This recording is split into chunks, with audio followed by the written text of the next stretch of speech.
घर से निकलते ही बाहर चौराहे के सामने ही मोटे लाला जलेबी वाले की मशहूर दुकान थी।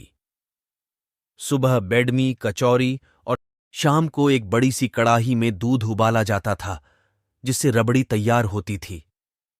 रात को दूर दूर से लोग दूध जलेबी खाने के लिए आते थे। छज्जू मल बहुत मोटे थे। वे दुकान पर बैठे रहते थे, अपने कारीगरों को डांटते रहते थे। गल्ला संभालना उन्हें बहुत अच्छी तरह से आता था। किसी से भी 1 रुपये का हिसाब गलत नहीं होता था। सुबह 11 बजे से रात के 12 बजे तक दुकान पर ही बैठे रहते थे। सभी उन्हें मोटे लाला के नाम से जानते थे। कुछ पुराने लोग थे जिन्हें उनका नाम छज्जू मल पता था। मैं उस समय 13 या 14 वर्ष का था। मां से 5 रुपये लेकर जाता था। 2 रुपये की 2 बेडमी और 3 रुपये की जलेबी आ जाती थी। वहीं बराबर में पड़ी बेंच पर बैठकर खाता था। हम 2 दोस्त जाते थे। हम कोशिश करते थे कि एक ही बेडमी में सारी सब्जी खा जाते थे, फिर दोबारा धोना लेकर आगे बढ़ा देते थे। भैया थोड़ी सी सब्जी देना। सब्जी देने वाला लड़का लालाजी की ओर देखता। लालजी हम दोनों को घूर कर देखते, इससे पहले वो कुछ बोलते। अरे लालजी, आपकी सब्जी बहुत टेस्टी है, इसीलिए तो यहां रोज बेडमी खाने आते हैं, वरना अगले चौराहे पर 2 रुपये की 3 मिलती हैं। चल भैया डाल दे सब्जी। लालाजी कुछ नहीं बोलते और सब्जी वाला सब्जी डाल देता है। ये हमारा रोज का काम था। भैया थोड़ी सी सब्जी देना। सब्जी देने वाला लड़का एक दिन शाम को हमारे कुछ रिश्तेदार घर आए।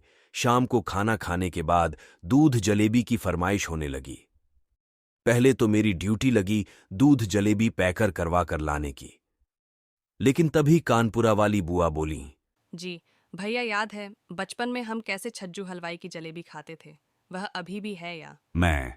बुआ जी यहां कोई छज्जू हलवाई नहीं है, हम तो मोटे लाल की जलेबी लाते हैं। पिताजी, अरे दीदी है छज्जू हलवाई, मुन्ना। मोटे लाला का असली नाम छज्जू हलवाई है। पहले वह बहुत पतला था। अपने पिता के साथ। बुआ छोड़ो ना भैया, वहीं चलकर खाते हैं। सर्दी का टाइम है, गरम गरम दूध और जलेबी, मजा आ जाएगा। हम सब तैयार होकर मोटे लाला की दुकान पर पहुंच जाते हैं। दूध जलेबी का ऑर्डर देकर हम वहीं भट्टी के पास खड़े होकर दूध को उबलता हुआ देख रहे थे। छज्जू हलवाई, अच्छा तो गौरी शंकर जी ये आपका लड़का है।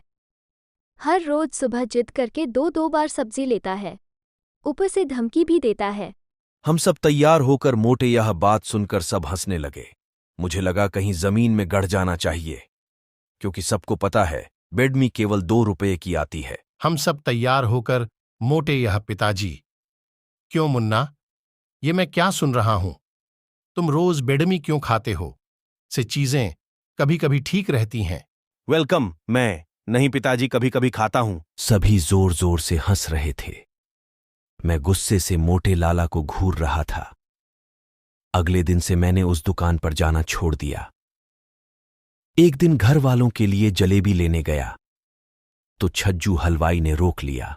छज्जू हलवाई भैया, तुमने आना बंद कर दिया।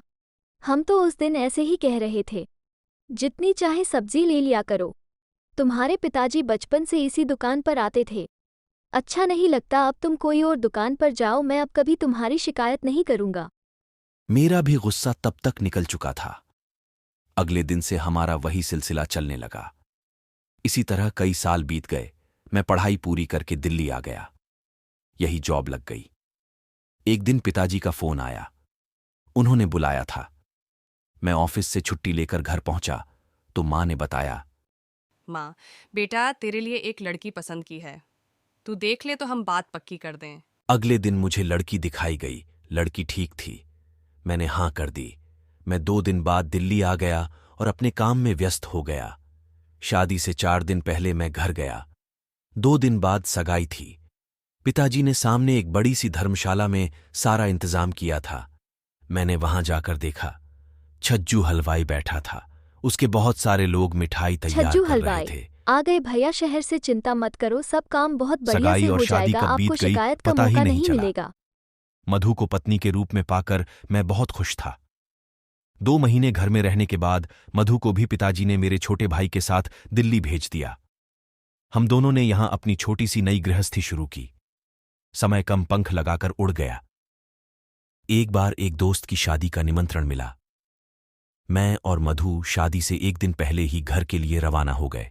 कार में सामान रखा और ड्राइव करते करते घर पहुंचने ही वाले थे। तभी मैंने मधु से कहा, मधु, तुमने हमारे वाले चौराहे के मोटे लाला की जलेबी खाई है? मधु, हाँ पिताजी, एक बार लाए थे।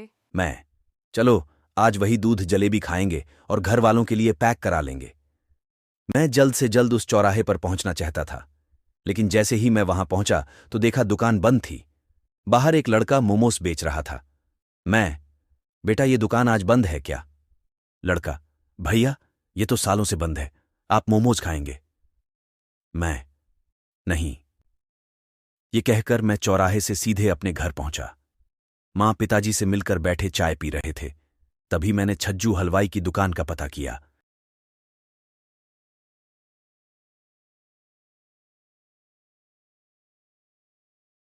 पिताजी, मुन्ना, धीरे धीरे शहर का कल्चर बदल गया।